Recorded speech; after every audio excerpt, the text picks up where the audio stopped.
प्रणाली रे 8-10 दिनर तली को दुई पत्री अवस्था रुआ जाए।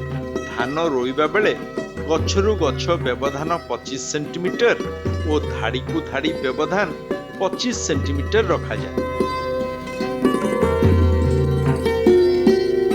यही दूरता को ठीक रखिया पई सूचक यंत्र व्यवहार करा जाए। गोटिए दंड सूचक को जोर दे उभय पार्श्व समान भावे टाणिले कोठी कोठी हो जाए। ता छड़ा प्रति 2 मीटर रे पानी जमा रखिबा पई गोटिए फुटर नाली छाड़िबा आवश्यक।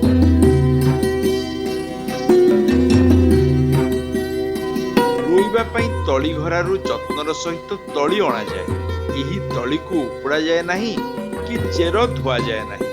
तली को बीड़ा मध्य बंधा जाए नहीं। तली को केवल माटी सहित आस्ते करी उठाई अणा जाए। तली उपाड़िबार अध घंटा मध्यरे तली को रोइबा पई पड़िथाए।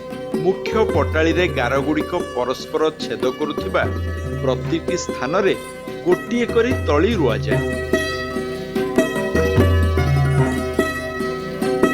रोइबा समय रे तली चेर जेपरी भांगी न जाए सेथि प्रति दृष्टि देबा निहाती आवश्यक। सेथिपाई तली को माटी भितरे न पसाई केवल माटी उपरे बसाई दियंतु।